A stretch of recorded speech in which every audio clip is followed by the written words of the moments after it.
Went from Queen of England to condemned traitor in just 3 years. How did it all go wrong for Anne Boleyn? If you're a fan of history, then don't forget to follow for more and let me know in the comments what sort of content you want to see. Anne was born sometime between 1501 and 1507 and is believed to have been the younger of the two daughters of Sir Thomas Boleyn, later Earl of Wiltshire and Ormond, and his wife Elizabeth Howard. Anne had two surviving siblings, an elder sister named Mary, who was infamous throughout Europe for having been the mistress of King Francis I of France and then King Henry VIII of England, as well as a younger brother named George, who would later share in Anne's downfall.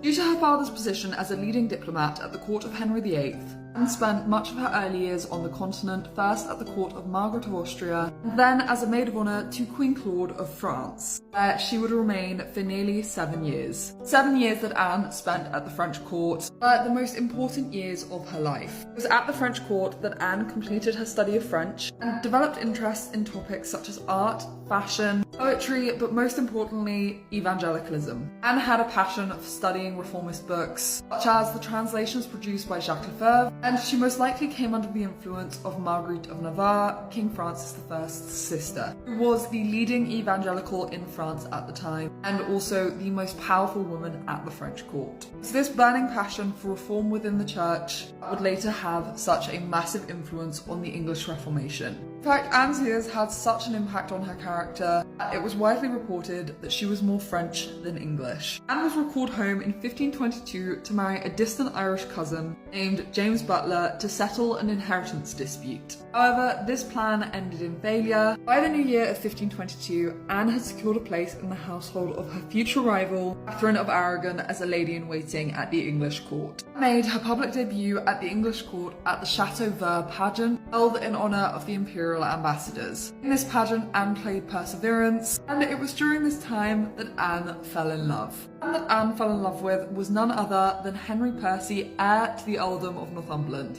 The couple was so in love that they were secretly betrothed. However, the match was broken off by Cardinal Wolsey, the king's chief advisor. Writer George Cavendish later claimed Anne vowed if it ever lay in her power, she would work the cardinal as much displeasure as he did her. I have to say, the girl kept her promises because she would later go on to destroy the cardinal. Following the fallout of her failed romance, Anne was sent home disgraced, and her ex was married off to Lady Mary Talbot. After some time spent wallowing at her family estates, Anne returned to court, where she caught the attention of one of the greatest poets of the period, Sir Thomas Wyatt. It was in late 1525, early 1526 that Anne caught the eye of the most powerful man of all, none other than the King of England himself, Henry VIII.